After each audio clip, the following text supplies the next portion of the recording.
por exemplo, vamos pegar aí uns negócios que o pessoal fala. Moisés recebeu para escrever os 10 mandamentos, né? Os 10 mandamentos, é famoso, né?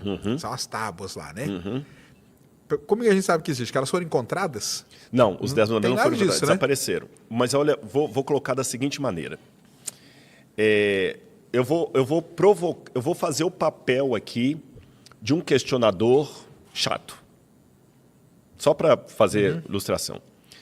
Quando você fala comigo que o universo tem 13,8 bilhões de anos, eu falo, como é que você sabe? Aí você fala, não, é que nós temos dados assim e tal, papapá. Aí você fala, tá, mas a luz se propaga a 300 mil quilômetros por segundo.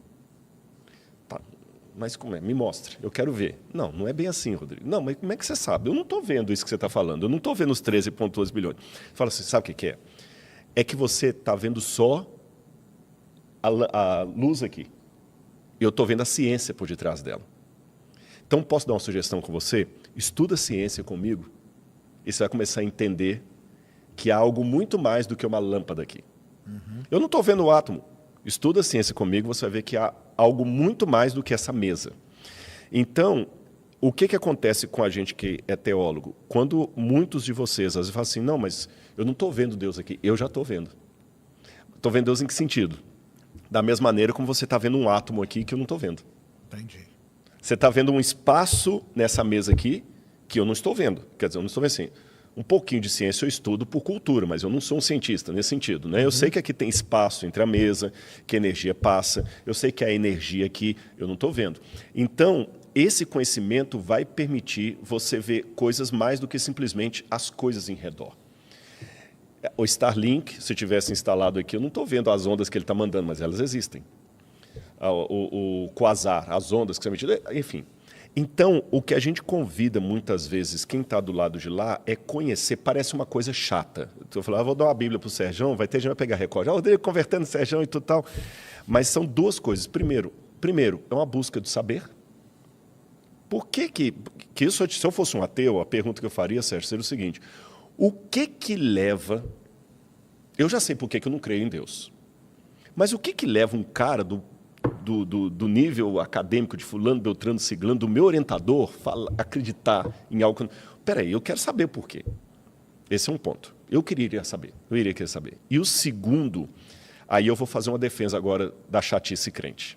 Eu vou te falar qual a diferença da chatice crente. Se você, como ateu, tiver certo, você é feliz como ateu. Eu sou feliz como crente. Você deve ser muito bem casado com a Cíntia. Eu sou muito bem casado com a Laura. Você ama o que faz. Eu amo o que eu faço. Você é um cara legal. Eu também me considero um cara legal. Você divulga ciência. Você foi para Brasília fazer isso. Eu também divulgo ciência. Nós somos iguaizinhos. Isso. Agora, se nós dois morrermos, não fez diferença nenhuma. Então, quer dizer, o seu ateísmo, a gente vai empatar até a morte. Ah, sim. Mas se eu tiver certo, você está perdendo muita coisa. Entendeu como é que desempata? Porque a gente pode ter uma vida igualzinha, mas, cara, se eu tiver certo, dos dois aqui, e tiver uma vida eterna, tiver um céu esperando, tiver um Salvador que morreu na cruz do Calvário para te libertar dos seus pecados, te dar a vida eterna, se eu tiver certo, aquela criança na igreja católica que você foi padrinho tem todo um sentido naquela entrega a Jesus ali, que a coisa é boa demais para eu ficar calado e não te convidar a experimentar. Agora, eu reconheço que, às vezes, a gente erra na dose e fica chato. É igual pai babão. Você que é pai, você sabe. Você tem, às vezes, que... Sim. Então, às vezes, a gente insiste, sim. Eu insisto. Eu quero que você aceite Jesus como seu salvador pessoal. Eu reconheço. Parte da chatice, eu deploro. É aquela que eu questionei no início. Os advogados de Deus que tem na internet aí, venha para a minha igreja, seja parte do meu CNPJ, você está errado, você vai para o inferno de cabeça para baixo, o juiz. Eu abomino isso. Esse fã-clube doentio de Deus. Eu abomino isso. Mas a outra parte, eu entendo e me identifico com ela. Porque se o que eu acredito é verdade, Serjão, cara, você é um cara gente boa demais para ficar de fora. Você entendeu? Mas aí a minha questão assim é a seguinte: como que nós vamos descobrir? Só de que a gente morrer, né? Não necessariamente. Não? Pelo método científico, só quando você morrer. Mas você sabe que há verdades que você não descobriu pelo método científico, mas você continua agarrado a elas porque você não tem explicação melhor. Sim. Alguns modelos da existência do cosmos e da vida, você não tem uma explicação para elas. Mas você se agarra àquele modelo porque é o melhor que você tem. Hoje, o modelo melhor que eu tenho é esse. Essa é uma diferença entre o ateísmo e o teísmo. Vou te explicar. Me ajuda aqui agora, que me deu um branco, aquele da matemática que fez a incompletude. Gödel. O Gödel, galera, se eu errar aqui, me corrija o Sérgio, que eu estou entrando na sua área aí. O Gödel, ele mostrou que a matemática ela é incompleta, porque haverá muitas verdades que não vão passar e ela até se contradiz. Uhum. Né? E depois veio o Hotel de Hilbert lá, que mostrou que há realidades que estão acima da compreensão. O Hotel Infinito de Hilbert. Sim. Que ele funciona na cabeça, mas na prática ele não funciona. Como é que você vai aumentar o que é eterno? Beleza. Então vamos ali. O universo. Eu sou obrigado a acreditar que o universo começou.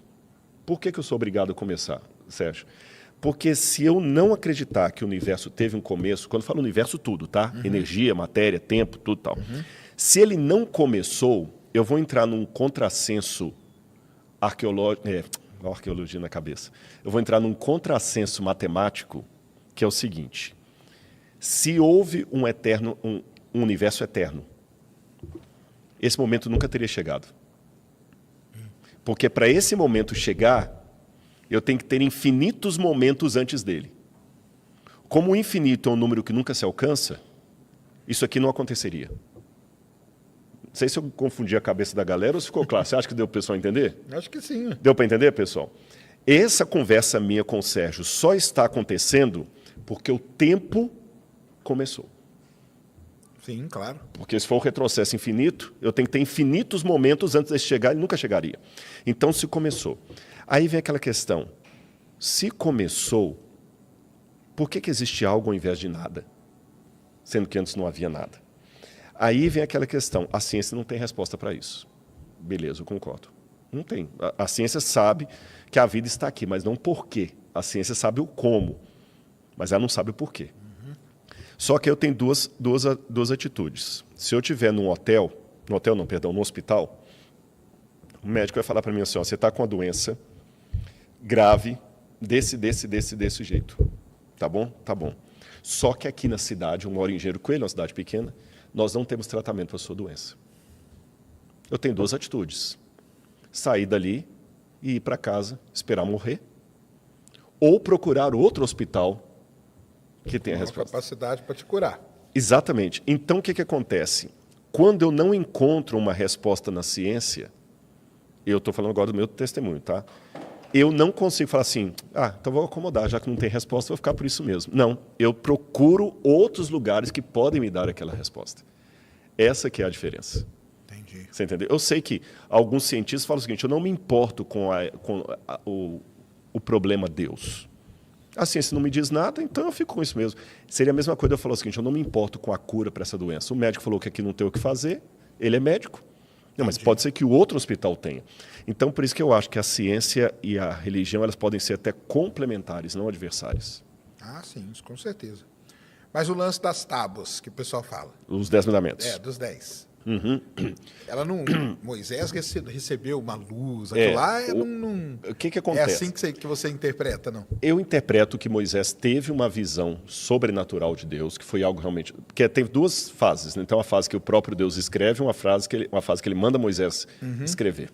De qualquer maneira, em ambas as ocorrências, foi Deus agindo. Então, vamos colocar ali.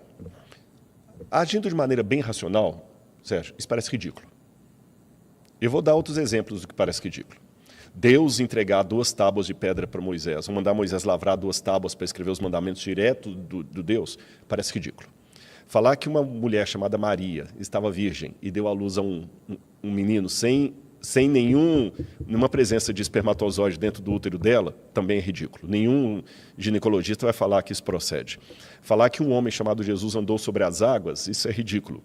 Falar que o próprio Moisés abriu o Mar Morto. Abriu o Mar Vermelho, né? Mar Vermelho. Também parece ridículo.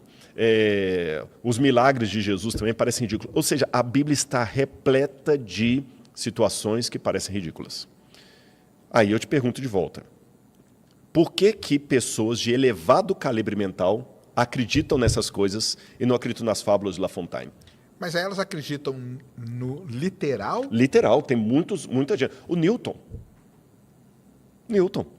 acreditava nos milagres de Jesus de maneira literal. E outros mais que eu podia citar. Eu dei o Newton aqui para ficar bem com um baluarte da ciência. O Newton né? tinha uns negócios com...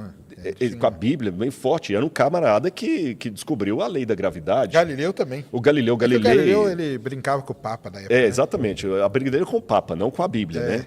E outros mais que eu poderia citar. Agora, como é que eu resolvo isso aqui, Rodrigo? Seguinte, vamos tirar agora os milagres da Bíblia. Quando eu pego o que está acontecendo aqui agora, que a galera está ouvindo a gente de longe, enquanto a gente está falando aqui, que você pode tirar uma foto minha nesse celular e mandar para outro lugar, se eu pegar todos esses eventos agora do presente e voltar com eles 100 anos no passado, isso também ia parecer coisa ridícula. Ah, sim. Entendi. Você entendeu? Todo mundo fala assim, isso é impossível. Se eu entrasse numa máquina do tempo, hipotética, voltasse lá e falasse, né? Gente, vai chegar um tempo em que vocês vão poder mandar uma imagem real sua para alguém que está do outro lado do planeta. Iam nos colocar numa camisa de força. Com certeza. Então eu pergunto, será que os milagres da Bíblia são realmente coisas tão lendárias ou são apenas a ocorrência de fenômenos que hoje nós ainda não alcançamos? Como os nossos fenômenos também, para alguém que veio no passado, eram muito ridículos. Até para nós hoje. É meio fantástico o negócio da inteligência artificial. Alan Soares mandou 5. João é um bom livro para começar. Explica para o Sérgio a diferença de como Jesus é visto de forma distinta em cada evangelho. Ah, porque cada evangelho mostra Jesus... aspecto diferente. Não contraditório. Aí é que aquele lance, nós já conversamos da outra vez, Jesus foi um ser humano, né? Sim. Que andava ali. Então, assim, não tem como você duvidar que Jesus existiu. Existiu, porque claro. Tem várias coisas, né? Então, não tem... Mas é que você acredita que Jesus foi um enviado, é um filho... Deus em forma humana. É Deus em forma humana, né? Vou dar um exemplo para você. Eu não sou testemunho de Jeová. Eu não concordo com a interpretação bíblica das testemunhas de Jeová. Eu acredito que Jesus é Deus, eu acredito na Trindade, a testemunha de Jeová não. A testemunha de Jeová acredita numa data de 1914, eu acredito não. O testemunho de Jeová... 1914 é o quê? Eles acreditam que é o Armagedon, o início do Armagedon. Isso passou por várias alterações. Armagedon seria o quê? É o Batalha do Tempo do Fim. Esse testemunho de Jeová... o fim do mundo, né? O fim do mundo, Armagedon exatamente. É o fim do mundo. Lógico. Testemunho de Jeová não faz transfusão de sangue, eu dou o sangue. Então, tem várias coisas nas testemunhas de Jeová que eu discordo da interpretação bíblica delas. Porém, isto posto, quando eu vou estudar a história do nazismo, eu tenho que admitir que da minha igreja adventista do sétimo dia, teve muita gente que calou a boca para Hitler para não ter problema, transgrediu até o Shabat, que é um dia sagrado para nós, para não ter problema com Hitler, e enquanto tinha testemunho de Jeová, para não ceder à fé dele, estava morrendo no campo de concentração. Aí agora eu vou falar que aquele testemunho de Jeová que morreu no campo de concentração, ele é um ridículo, ele é um idiota, só porque ele tem uma interpretação que eu considero equivocada. Quem julga os corações é Deus. Sim. Graças a Deus também, para não parecer que eu estou pejorando minha igreja, também tive adventistas que salvaram os judeus na Segunda Guerra Mundial. Tem adventista que tem árvore lá lá no Yad Vashem, lá em Israel. Já ouviu no Hotel Ruanda? Que aquele cara salvou um monte de gente, era um adventista do sétimo dia. Aquele Até o Último Homem, o Desmond Doss, também era um adventista do sétimo dia. Então, o que eu olho? Minha igreja, em termos de organização social, tem alguns adventistas que eu falo, poxa, que legal que esse cara faz parte da minha igreja, dá até orgulho. Eu falo, ele é da minha igreja. E tem uns que dão vergonha. E na Testemunho de Jeová também, na católica, na Seixa Noé, na batista, e no ateísmo. Tem ateus que você consegue conversar e tem ateus que são chatos. Até o meu amigo lá, o Luiz Saião, ele fala que tem os xiitas e os chaatos. Né? Então, assim, o que você tem que fazer é o seguinte, acredite no que você acreditar, desacredite no que você desacreditar, mas sempre com respeito pelo seu semelhante. E eu termino minha fala aqui para não ficar muito prolixo.